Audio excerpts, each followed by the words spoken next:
Engkau Tuhan, terpujilah Engkau. Kami siap mendengar firman-Mu. Bapak Ibu yang siap mendengar firman Tuhan, sama-sama katakan amin. Silakan duduk. Boleh kita berkati samping kiri dan kanan kita. Katakan, aku senang melihat-Mu ada di sini. Berikan senyum yang terbaik. Puji Tuhan. Nah, Bapak Ibu Saudara, hari ini kita akan belajar bersama-sama tentang menghidupi iman kita. Minggu yang lalu kita belajar bagaimana kita menjalani hidup, bagaimana kita memiliki perjalanan iman kita. Hari ini kita belajar bersama-sama bagaimana kita menghidupi iman kita. Kita yang percaya dalam Yesus, kita punya identitas yang baru. Apa identitas kita? Ada 3 hal yang saya sampaikan minggu yang lalu. Justification, sanctification, glorification. Kenapa sih Pak pakai bahasa Inggris? Ketika Bapak Ibu nanti baca di buku, dengar di internet, saudara tahu istilah ini dan saudara bisa mengkombinkannya. Waktu kita ada dalam Yesus Kristus, kita ini adalah orang yang dibenarkan. Bilang sama diri kita sendiri, aku adalah orang yang dibenarkan. Amin. Kebenarannya yang kita miliki bukan dari orang lain, bukan dari kita, tetapi dari Tuhan. Kita juga adalah orang yang dikuduskan. Kita dilayakkan oleh Tuhan. Tuhan yang menguduskan kita dengan darahnya, sehingga kita menjadi orang-orang yang layak di hadapan Tuhan. Lalu yang ketiga, kita adalah orang yang dimuliakan. Tuhan yang memberikan kemuliaannya kepada kita, bukan usaha kita. Jadi secara de jure kita ini punya identitas ini. Tetapi faktanya saudara, nyatanya kita masih banyak persoalan. Kita nggak luput dari banyak persoalan. Katanya selamat, tapi kok masih banyak persoalan. Secara de facto kita menghadapi sesuatu yang menggelisahkan kita. Kita masih jatuh dalam dosa. Kita masih jatuh dalam perbuatan-perbuatan yang tidak seharusnya kita lakukan. Itu secara faktanya. Minggu yang lalu kita sudah mendengar bagaimana bukan Petrus yang cari Tuhan, tapi Tuhan yang cari Petrus. Petrus waktu itu galau, sibuk dengan jalannya, udah gak dapat apa-apa, jalannya mungkin rusak, jalannya mungkin koyak. Dia gak mikir, aku mesti datang sama Tuhan, aku mesti cari Tuhan, gak mikir. Tapi Yesus yang datang kepada Petrus. Artinya saudara, ya, hal yang pertama dalam perjalanan iman kita, satu hal yang harus kita miliki supaya kita bisa melangkah ke progres iman selanjutnya, kita harus sadar Tuhan yang memilih kita. Amin. Tuhan yang membenarkan kita, Tuhan yang melayakkan kita, Tuhan yang memuliakan kita. Itu step pertama. Kalau kita nggak selesai di sini, saudara nggak bisa melangkah kepada step iman yang berikutnya. Tuhan yang memilih saya. Kalau Tuhan yang memilih saya, berarti saya ini berharga di hadapan Tuhan. Kalau Tuhan yang memulai sesuatu yang baik dalam hidup kita, dia nggak mungkin meninggalkan saya. Dia pasti akan menyertai saya. Kalau Tuhan Alfa, dia juga Omega. Kalau Tuhan yang memulai, dia juga yang mengakhiri. Saya tidak perlu takut, karena Tuhan yang memulai, dia juga yang mengakhiri. Amin. Itu kita mesti clear di sini. Baru kita bisa melangkah ke progres iman yang selanjutnya. Kemarin kita belajar pusat daripada kegiatan rohani kita, kegiatan gereja kita adalah Kristus. Kristus, Roh Kudus yang menggerakkan kita ada di sini. Bukan hanya karena diri kita, tetapi karena ada Roh Kudus yang menggerakkan kita ada di sini. Lalu Roh Kudus yang ada di dalam orang percaya itu akan kemarin ya menjangkau, ya Yesus yang menjangkau. Lalu waktu kita ada dalam Yesus, Yesus juga akan membawa kita kepada progres iman yang selanjutnya, yaitu kita ini akan dilatih. Bagaimana kita dilatih? Lewat PA, lewat pengajaran yang dihidupi. Bukan pengajaran yang kita ketahui, tetapi pengajaran yang kita hidupi. Waktu kita dilatih dalam kehidupan iman seperti ini, maka kita akan menjadi orang-orang yang siap diutus. Kalau Bapak Ibu kerja di pabrik, ada istilah apa? Input, ya kan? Waktu diinput, diproses. Lalu waktu diproses ada outputnya. Itulah tujuan orang percaya. Bukan sekadar saleh, bukan sekadar melayani, bukan sekadar dia baik, ya enggak, saudara. Tapi tujuan kita menjadi orang Kristen itu diproses Tuhan. Dari progres yang pertama kepada progres yang selanjutnya, sampai kita akhirnya lewat kita ada Ibu Ellen yang baru, Ibu Ellen yang diselamatkan, ada Ibu Ellen yang mengalami mujizat sama seperti gue. Amin. Bukan sekedar sampai di dalam diri kita, yang penting saya sudah selamat Pak, yang penting saya sudah diberkati Pak, yang penting saya sudah melayani kesana kemari Pak. Bukan, saudara. Semuanya itu, kehidupan iman seperti ini akan membawa saudara kepada natur dosa saudara. Sombong, menghakimi, bukan membawa orang datang kepada Yesus, tapi menghalangi orang datang kepada Yesus. Yang mengerti katakan amin. Amin, puji Tuhan. Karena itu kita tadi sudah membaca bagaimana tentang rumah yang dibangun di atas pasir dan rumah yang dibangun di atas batu. Pasti semua udah pernah dengar cerita ini. Rumah yang dibangun di atas pasir dan rumah yang dibangun di atas batu. Nah, kira-kira apa maksudnya rumah yang dibangun di atas pasir? Apa yang maksudnya rumah yang dibangun di atas batu?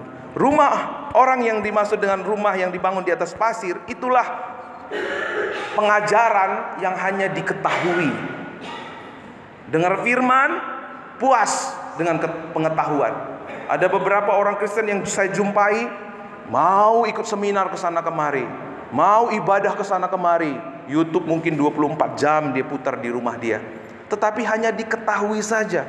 Waktu dia ngomong sama orang, dia bisa ngajarin orang, dia bisa mendikte orang, tapi nggak ada buahnya. Kenapa? Karena tujuan dia hanya untuk mengetahui kebenaran. Karena dia nggak tahu progres yang kita sampaikan hari ini. Karena fokusnya hanya untuk mengetahui. Makanya orang Kristen yang seperti ini tidak ada kuasanya. Kita sebentar lagi masuk di Minggu Jumat Agung. Jumat Agung. Salib itu, saudara, kalau nggak dihidupi, nggak ada kuasanya. Kenapa? Tadi kita ngobrol di kelas sekolah minggu pria. Kenapa orang jahat yang ada di sebelah kanan Yesus itu percaya Yesus? Apa yang membuat dia percaya? Karena ada satu kebenaran yang hidup di sebelahnya. Itu yang membuat dia percaya. Kenapa ada banyak orang Kristen udah sekian tahun, sekian puluh tahun jadi orang Kristen, nggak ada satupun orang yang mendengar Injil dari hidupnya. Nggak ada seorang pun yang takjub, yang membuat dia membuat orang itu ingin percaya Yesus lewat hidupnya. Kenapa? Karena nggak ada kuasanya. Justru banyak orang berkata, gitu jadi orang Kristen, gitu katanya jadi pelayan Tuhan. Justru jadi batu sandungan. Kenapa?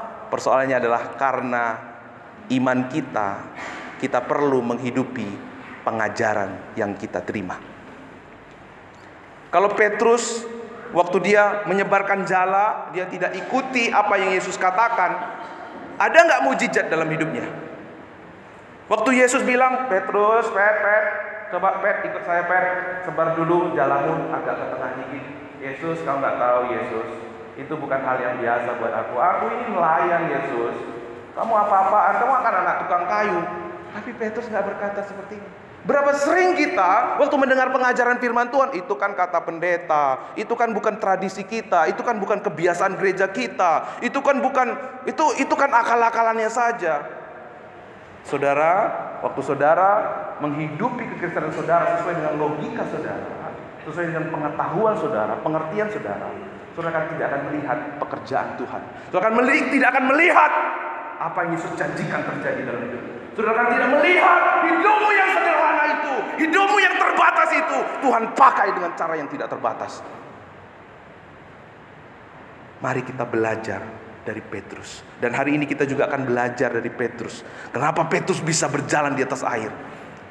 Kenapa dia mengalami satu pengalaman yang spektakuler dalam hidupnya. Yang menarik, di dalam Matius yang kita baca tadi saudara, di ayat yang terakhir, di sana dikatakan, kemudian ayat 7 bagian yang 28-29 saya bacakan.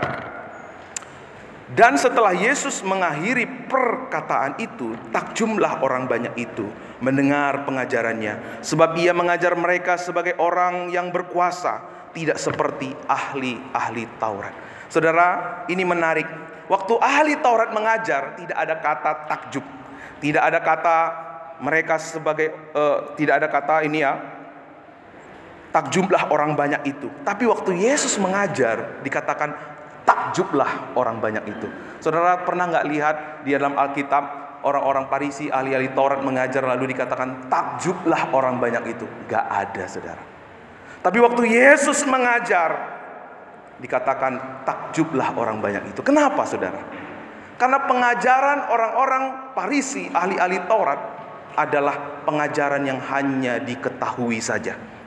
Makanya kita adakan komunitas. Waktu saudara ada di komunitas, saudara tidak mengajar pengetahuan, tetapi pengalaman. Makanya komunitas yang seperti ini tolak. Makanya komunitas seperti ini akan mengubah, karena apa yang saudara alami, saudara bagikan, itu akan menjadi pengalaman buat orang lain. Tapi waktu saudara bagikan pengetahuan, saudara hanya memindahkan pengetahuan kepada orang itu. Tidak ada masalah. Tapi apa yang dialami oleh orang banyak pada waktu Yesus ceritakan ini, orang takjub. Kenapa? Orang Farisi, ahli Taurat itu adalah the teachers of law. Mereka hanya pengajar hukum-hukum. Gak boleh ini, gak boleh itu, gak boleh ini, jangan. Itu saja konsen mereka. Karena itu tidak ada roh Kristus di dalamnya. Waktu kita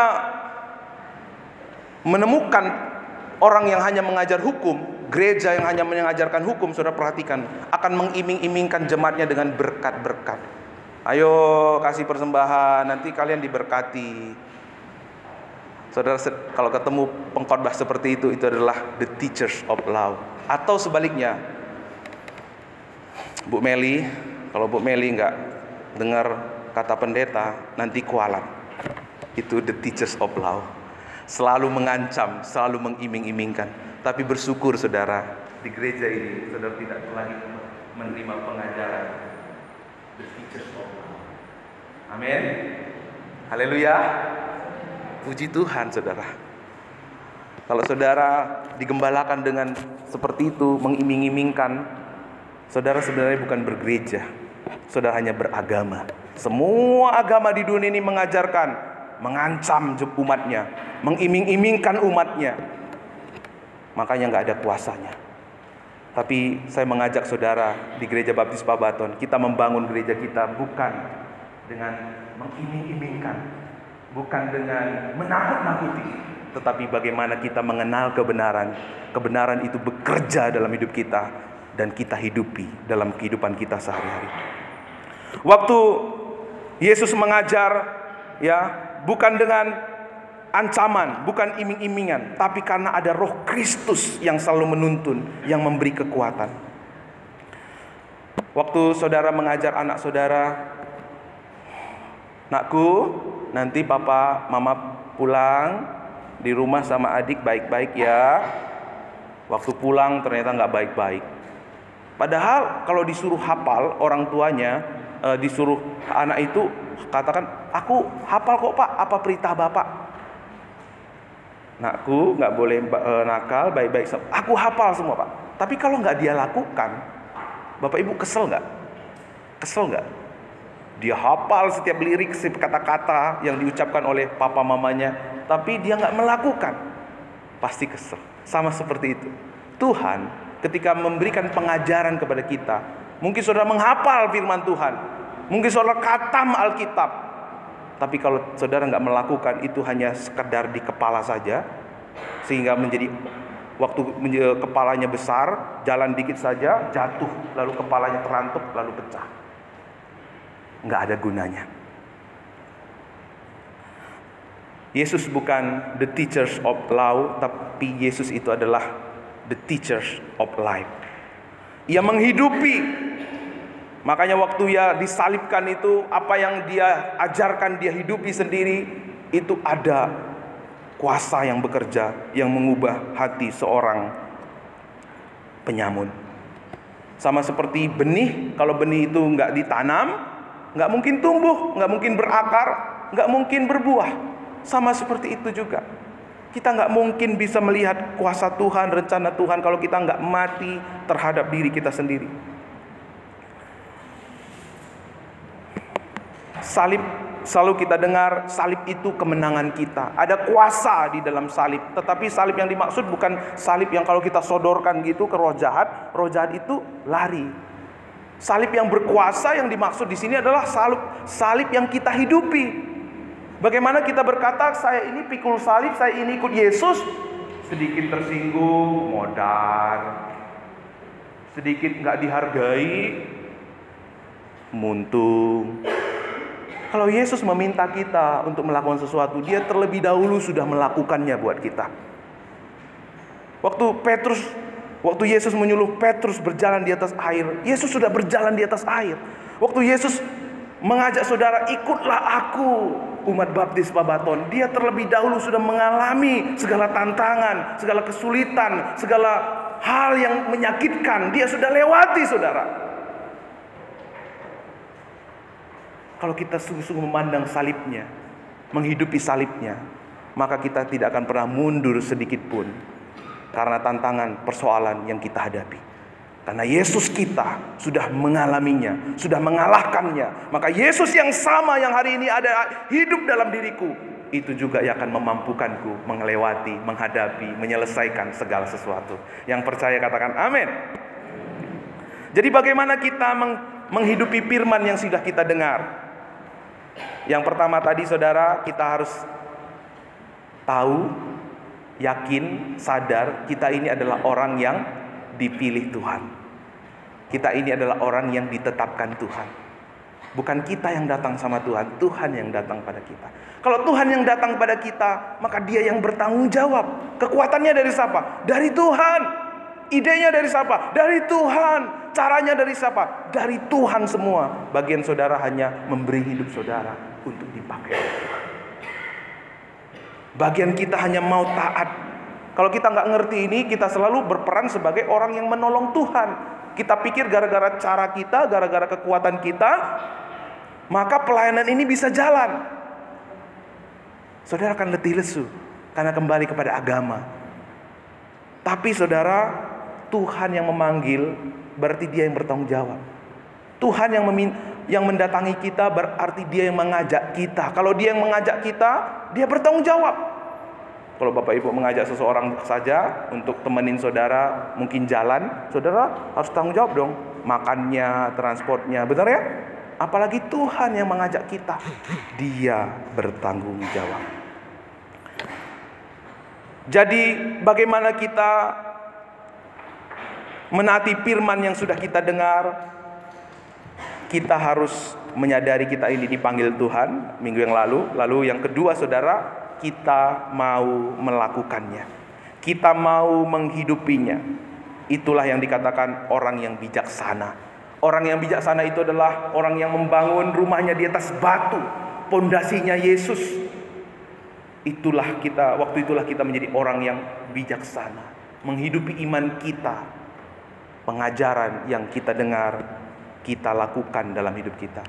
Sama-sama kita baca dalam Matius 7 ayat 24, 1, 2, 3. Setiap orang yang mendengar perkataanku ini dan melakukannya, ia sama dengan orang yang bijaksana yang mendirikan rumahnya di atas batu. Menjadikan firman yang saudara dengar menjadi bagian kekal dalam hidup saudara. Bukan hanya pengetahuan. Pengetahuan Alkitab itu penting gak? Penting. Itu penting dan sangat perlu. Tapi ingat, pengetahuan itu bukan tujuan. Pengetahuan itu adalah alat, saudara.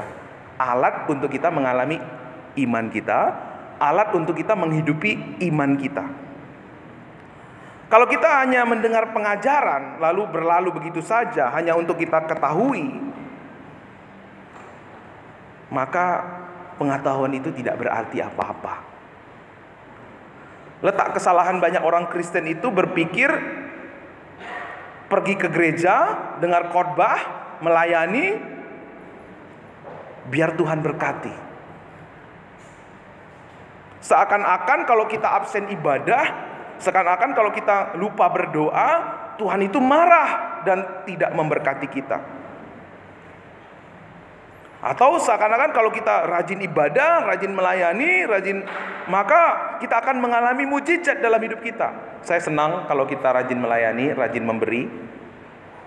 Tapi belum tentu orang yang melayani, orang yang rajin memberi didasari dengan iman. Kalau kita melakukan sesuatu tidak didasarkan dengan iman, pasti ujung-ujungnya menjadi batu sandungan. Tapi orang yang sungguh-sungguh beriman, ia pasti melakukan. Ia pasti mau melayani, ia pasti mau memberi, ia pasti mau berkorban, ia pasti mau berjuang. Banyak orang berdoa seperti ini, Bapak Ibu. Jika Tuhan berkati, aku akan janji Tuhan, minggu depan aku akan ke gereja. Saudara pernah begitu? Saya dulu pernah begitu. Waktu Tuhan kelihatannya belum diberkati, mulai komplain sama Tuhan. Tuhan gak lihat nih, aku rajin ibadah loh Tuhan. Berkati dong. Akhirnya kita menjadi orang yang menuntut Tuhan. Bukan itu poinnya. Poinnya,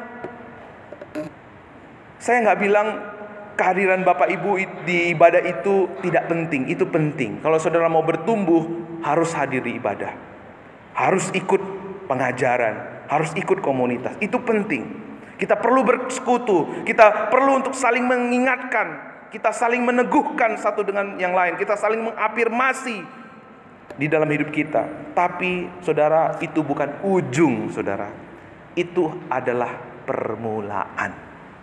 Itu hanyalah alat saudara, bukan tujuan. Itu adalah alat. Bahkan kalau saudara tidak setia ibadah, saudara keadaannya pasti lebih parah. Tapi bukan itu motivasi kita. Motivasi kita adalah hasrat, kerinduan, karena kita punya identitas.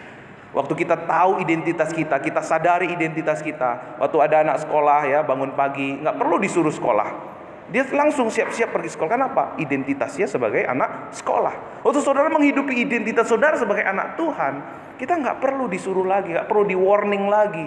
Kesadaran, saya anak Tuhan, maka tempat saya di gereja. Saya anak Tuhan, maka saya melakukan segala sesuatu untuk kemuliaan Tuhan. Otomatis tidak perlu di warning lagi. Rahasianya adalah kita menghidupi identitas kita. Untuk kita mengalami progres, kita perlu proses. Prosesnya apa? Ibadah, melayani, PA. Nah, minggu depan di bulan April nanti kita mulai PA di gereja ini. Yuk, beri waktunya. Beri waktunya, beri hatinya. Saya nggak mungkin berjuang untuk kita mengikuti PA kalau ini nggak berasal dari Tuhan. Ngapain nyibuk-nyibukin saya? Jam 8 harus ngajar VA, nanti jam 9 khotbah. Itu kan padat sekali. Kalau secara manusia ngapain saya repot-repot? Udah biarin kalau dia.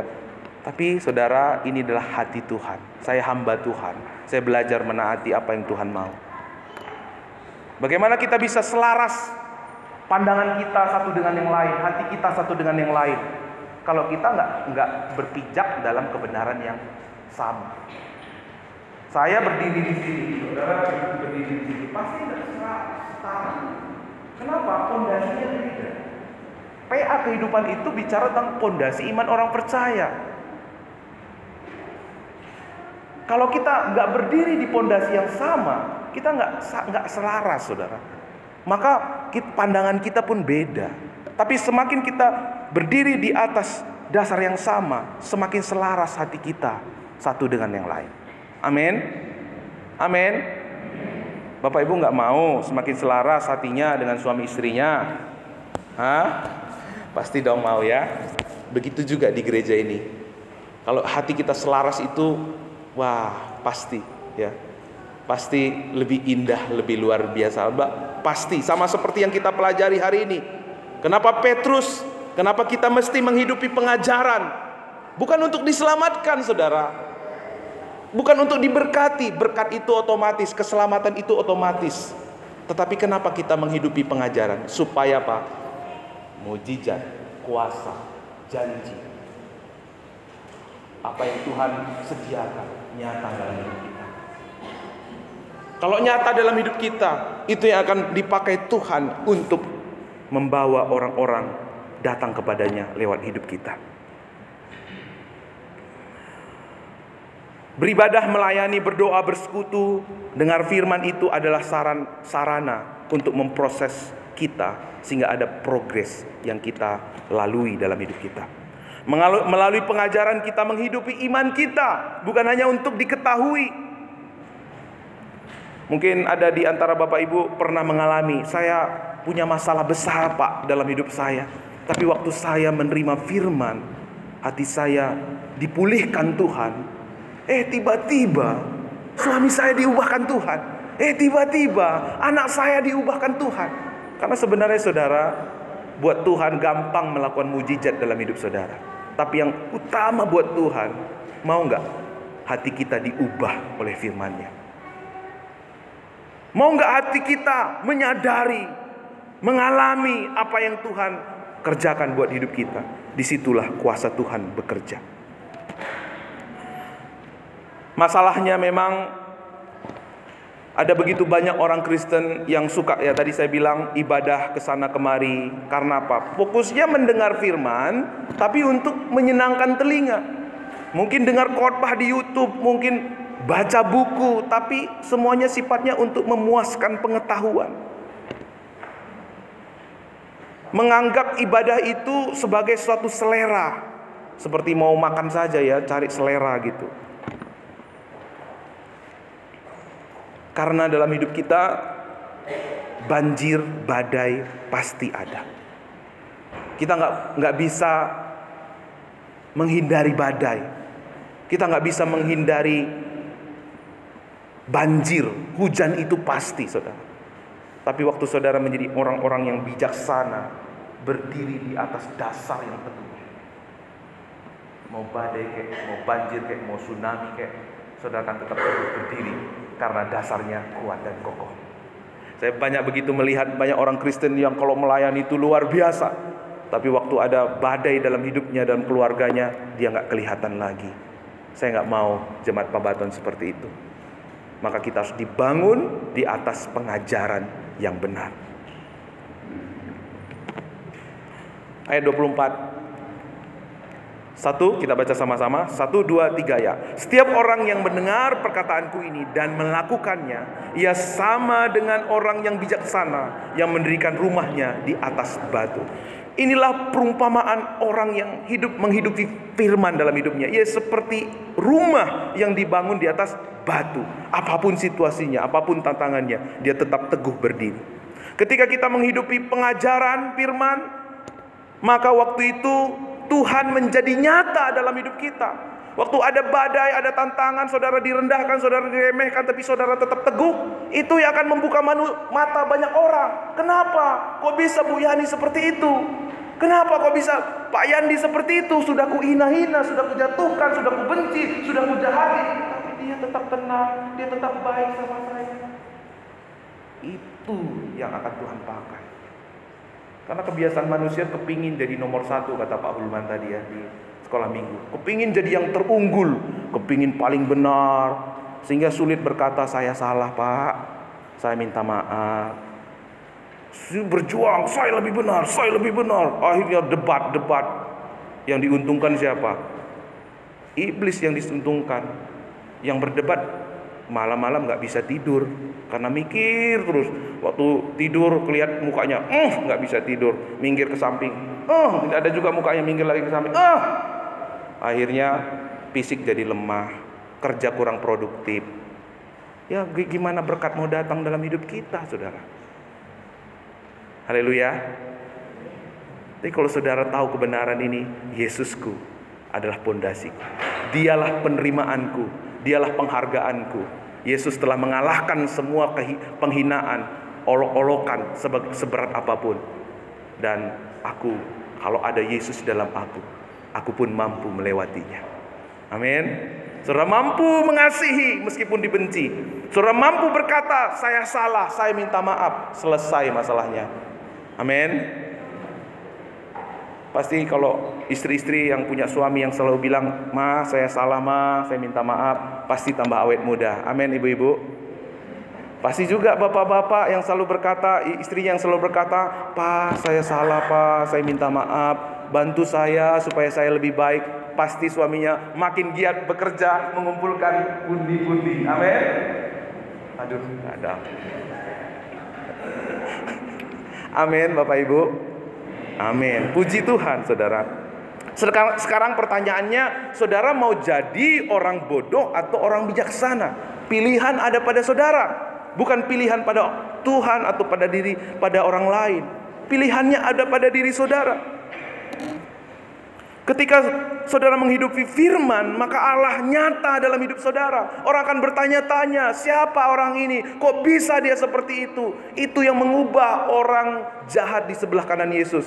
Itu juga akan mengubah banyak orang di sebelah saudara.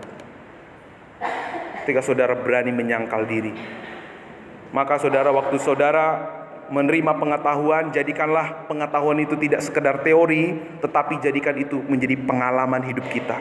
Waktu kita taat apa yang Yesus katakan, ketika itu nyata penyertaannya, nyata mujizatnya. Bukan lagi katanya. Kalau saudara hanya tahu firman Tuhan, tidak pernah menghidupinya, katanya Pak begini, katanya begitu, kata orang ini begini, kata saudara, nggak kuat saudara. Kalau hari ini ada orang yang menjelaskan teori yang menakjubkan bahwa Yesus itu bukan Tuhan, saudara tidak akan pernah goyah. Kenapa? Saudara mengalaminya. Tapi kalau saudara tidak mengalaminya, datang orang berteori, berfilsafat, Yesus itu bukan Tuhan. Oh iya, karena saudara nggak mengalaminya. Tapi kalau saudara mengalaminya, saudara mengenal Tuhan, saudara teguh. Apapun yang terjadi, apapun situasinya, apapun orang-orang yang lakukan, saudara teguh. Karena apa? Saudara mengalami Yesus.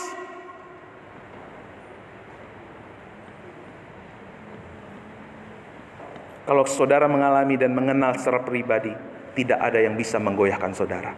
Siapa yang akan menjadi mangsa antikristus? Siapa yang akan menjadi mangsa pengajaran sesat? Bidat-bidat mereka yang tidak mengalami Yesus dalam hidupnya. Tapi sehebat apapun orang menentang keyakinan saudara, kalau saudara menghidupi, mengalami, mengenal Tuhan secara baik dan benar, saudara akan tidak akan tergoyahkan. Yuk kita baca sama-sama. 1, 2, 3 ya.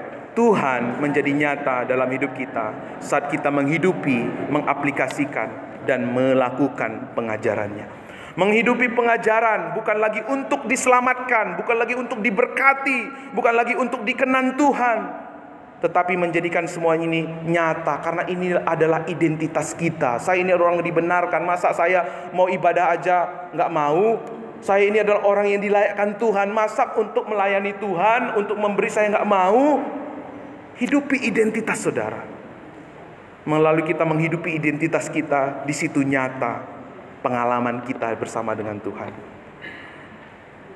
Petrus mengalami mujizat. Karena apa? Waktu Yesus pakai perahu Petrus untuk mengajar, Petrus kan mendengar, saudara. Setelah Yesus mengajar, Petrus mendengar, di situ timbul iman. Waktu Yesus bilang, ayo tolak perahumu ke tengah dikit, Petrus melakukannya karena ada iman, saudara. Bukan karena untuk hasil yang akan dia peroleh, tetapi karena dia beriman kepada Yesus. Itu yang menghantarkan Petrus untuk mengalami mujizat. Sama di peristiwa Yesus berjalan di atas air, Petrus diminta Tuhan Yesus, ayo kamu turun. Petrus, boleh nggak? Kalau itu kamu, boleh nggak aku jalan? Jalanlah Petrus. Jalan Petrus di atas air. Waktu Yesus meminta kita melakukan sesuatu, Dia sudah melakukannya terlebih dahulu. Karena itu Yesus kita sebut adalah the teachers of life. Nah, di sini ada dua Bapak Ibu. Definisi iman yang sesungguhnya, yaitu adalah kita menghidupi iman kita. Ada dua istilah.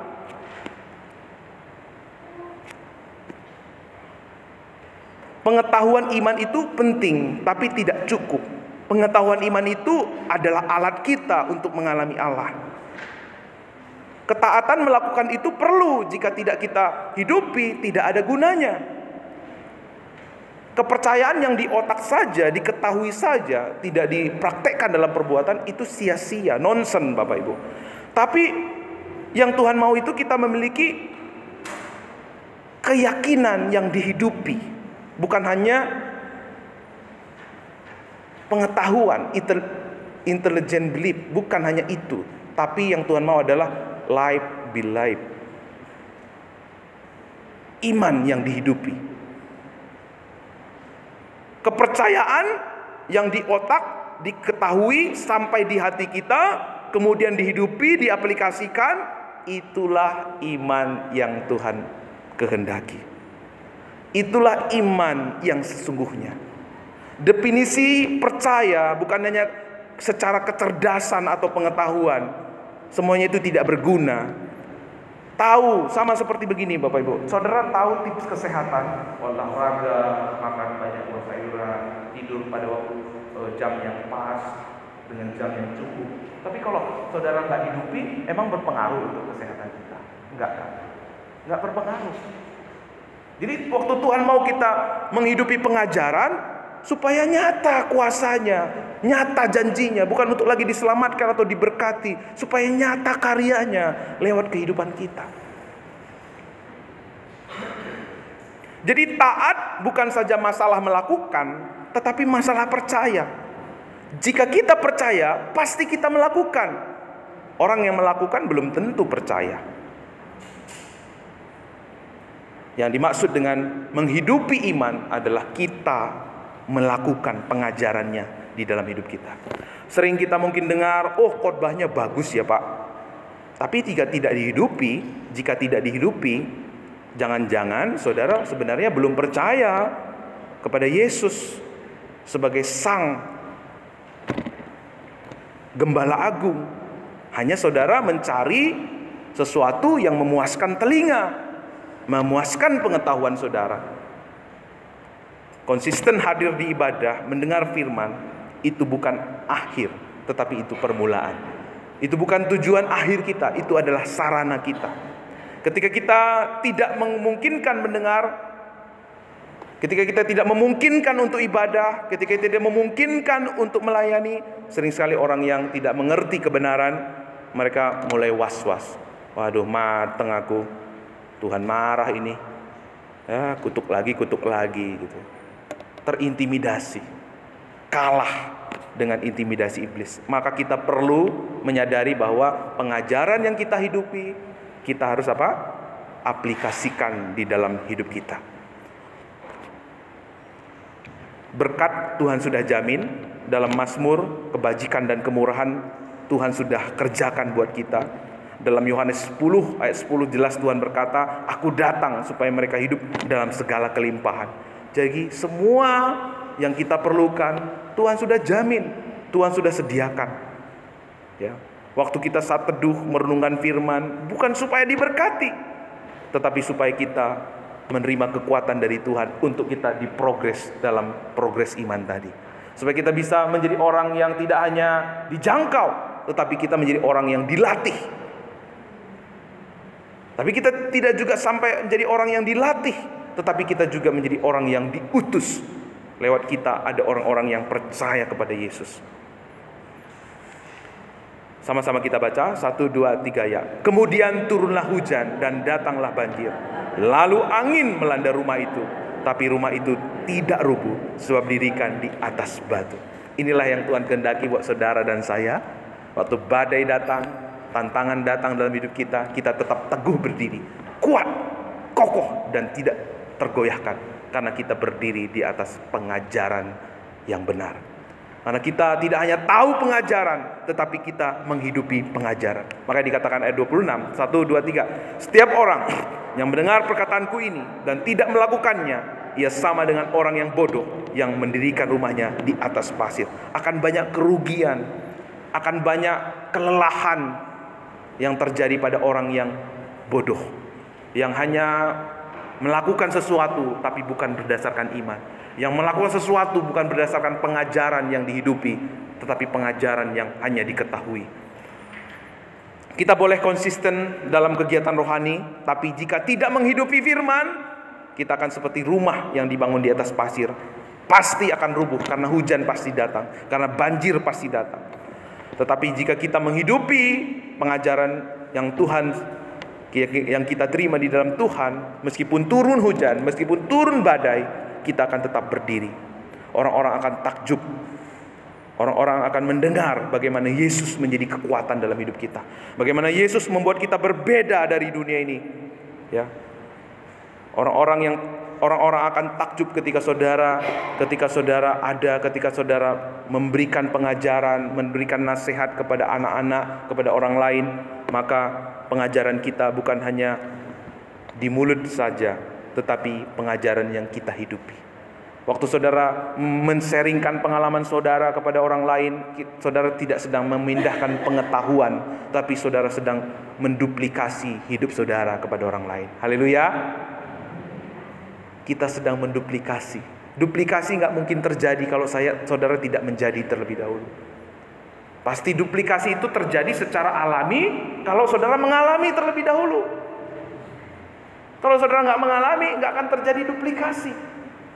Tapi duplikasi pasti terjadi secara alami, secara otomatis kalau saudara mengalami kebenaran terlebih dahulu.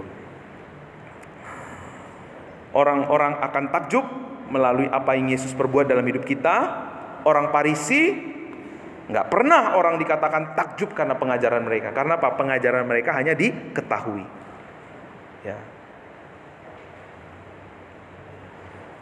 Ketika kita menghidupi pengajaran yang Tuhan sampaikan kepada kita, maka kita ada kekuatan untuk menyangkal diri, memikul salib. Tapi kalau enggak, kita selalu menjadi orang yang kepingin menang sendiri tadi, merendahkan orang supaya kita menjadi lebih tinggi gitu ya, supaya kita terlihat lebih benar, kita berjuang untuk menyalahkan orang lain. Padahal kita juga sebenarnya adalah orang yang sama. Memang pengajaran firman itu bagus, saudara.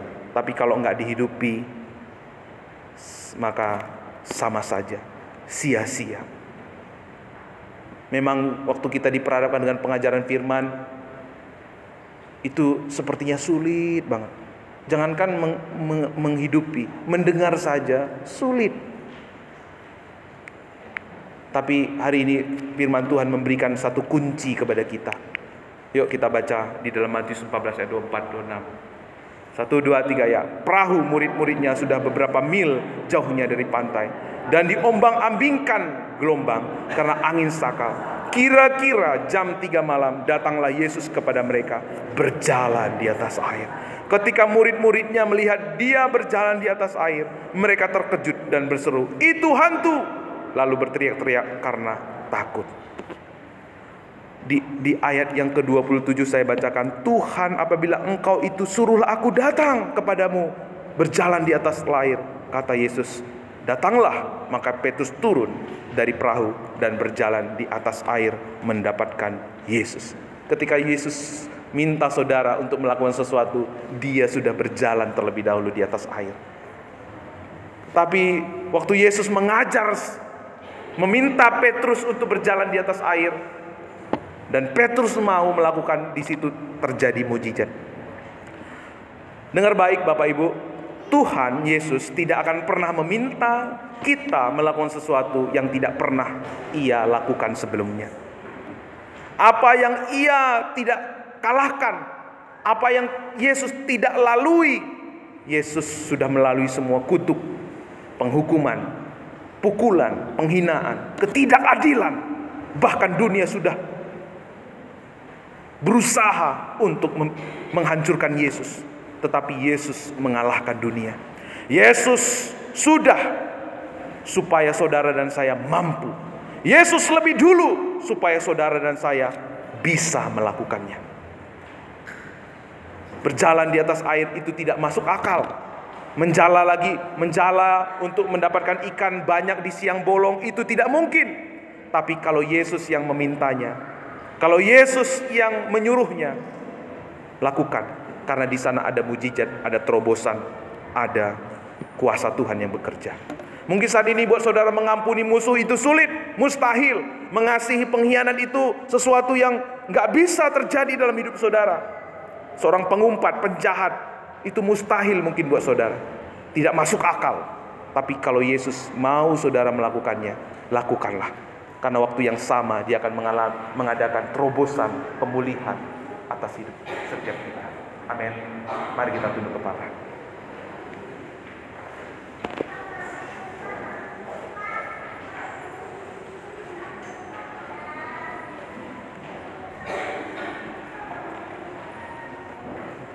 Saya ajak Bapak Ibu untuk berdiam diri di hadapan Tuhan.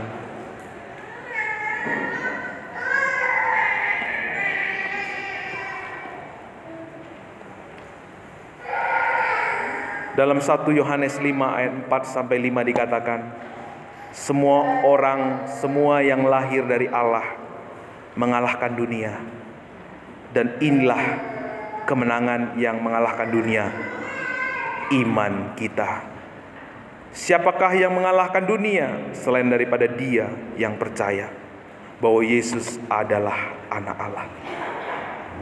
Iman akan menolong kita untuk tidak hanya tahu tentang kebenaran, untuk tidak hanya berhenti pada pengajaran yang kita dengar. Iman akan menolong kita untuk menjadi pelaku-pelaku firman Tuhan.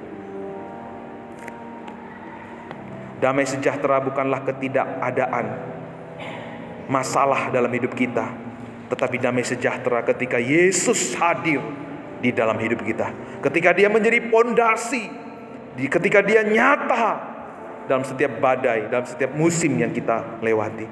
Maka pada waktu yang sama, kesulitan, tantangan, pencobaan, badai justru membawa kita kepada pengalaman yang spiritual, pengalaman yang ajaib. Di sana ada terobosan, di sana ada pemulihan, di sana ada kemuliaannya. Maukah saudara hari ini memutuskan, Bapak, mulai hari ini aku tidak hanya menjadi pendengar firman Tuhan, tapi aku mau menjadi pelaku firman dalam hidupku. Mungkin waktu-waktu yang lalu saudara puas dengan pengetahuan, tapi tidak pernah terjadi progres iman dalam hidup saudara. Saudara tidak pernah melihat duplikasi rohani terjadi dalam hidupmu. Mulai hari ini datang sama Tuhan. Tuhan, aku minta ampun Tuhan. Sering sekali aku melayani, mengikut Engkau dengan tujuan dan kekuatanku. Sering sekali aku mengikut dan melayani Engkau dengan pikiranku, dengan pengertianku. Aku sering sekali mencoba menolong Tuhan, sering sekali mencoba untuk mengajari Tuhan dengan caraku, dengan hikmatku dan kekuatanku. Kalau itu saudara, mari datang minta ampun. Mari datang mengakui keadaan saudara. Karena tidak seorang pun dipulihkan tanpa dia mengakui kesalahan dan kekurangannya. Kalau hari ini Tuhan, saudara mau Tuhan bekerja, membawa saudara kepada terobosan, kepada keajaiban, kepada kekuatannya, mari saudara datang kepada Tuhan. Mulai hari ini Tuhan, aku mau mengikuti. Kalau itu firman Tuhan, kalau itu berasal daripada Engkau, atau kalau itu adalah benar tuntunanmu, aku mau belajar melakukannya tanpa menggunakan logikaku, tanpa menyandarkannya kepada pengalamanku, kepada kekuatanku. Yesus, Kau melihat setiap anak-anak-Mu Tuhan di tempat ini, yang berdoa mengambil keputusan, yang berdoa merendahkan diri, mengaku kesalahan mereka di masa lalu. Yang Tuhan arahkan tangan-Mu, biar tangan-Mu merendah bagi setiap umat-Mu di tempat ini Bapa, menopang, mengangkat, membawa kami kepada kehidupan yang Tuhan janjikan, kepada keajaiban, kebesaran yang Tuhan sediakan buat kami. Terima kasih Tuhan Yesus.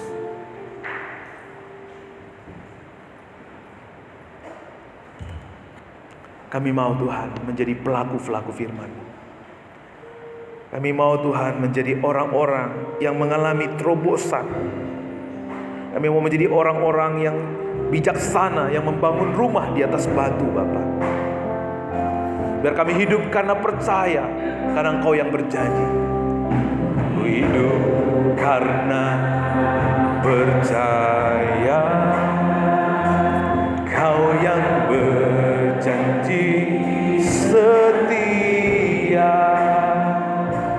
pengharapanku selalu ada di dalam-Mu.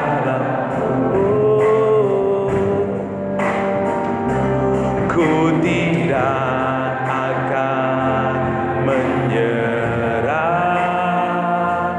meski dalam kesesakan.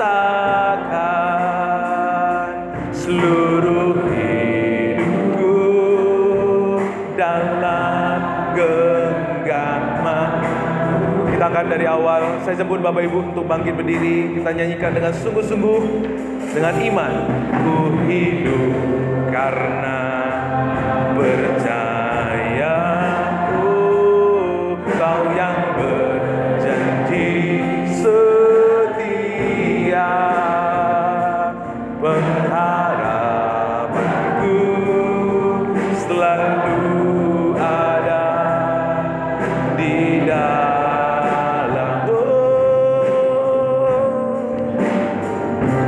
Ku tidak akan, apapun kesesakan, apapun badai dalam hidupku ya Bapa, dalam kesesakan, biar seluruh hidupku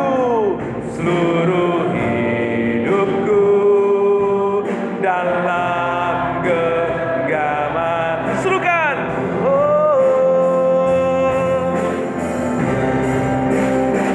Aku punya Tuhan yang besar, yes, yang tak berjanji dan sanggup menggenapi imanku bersertakan percaya kuasanya. Ku terima sekarang kemenangan dan serukan. Aku punya besar, yes, yang tak berjanji dan sanggup menggenapi imanku bersepakat percaya kuasanya. Ku terima sekarang. Ku terima sekarang kemenangan dari-Mu. Apapun keadaan saudara saat ini, apapun badai, apapun tantangan, apapun kesulitan yang saudara alami hari ini, satu hal yang menjadi concern kita, satu hal yang Tuhan mau, sudahkah saudara menghidupi pengajaran firman? Sudahkah saudara menghidupi apa yang jadi tuntunan Tuhan dalam hidup saudara? Kerja keras kita bukan lagi supaya keluar dari masalah. Kerja keras kita bukan lagi kita diberkati, bukan lagi supaya kita diselamatkan. Kerja keras kita sebagai anak-anak Tuhan adalah bagaimana kita hidup di atas dasar yang teguh, menghidupi firman, menjadi orang yang bijaksana, menyadarkan sesuatu kepada tuntunan Tuhan. Itulah kerja keras saudara. Itulah tanggung jawab saudara. Karena Tuhan ingin menyatakan kebesarannya lewat saudara. Tuhan ingin melihat, dunia melihat, menyadari ada keselamatan yang membuat saudara berbeda dengan dunia ini. Dan biar kita sadar hari ini, kita dipilih, kita dipanggil Tuhan. Bukan karena kebaikan kita, bukan karena kita lebih saleh, tapi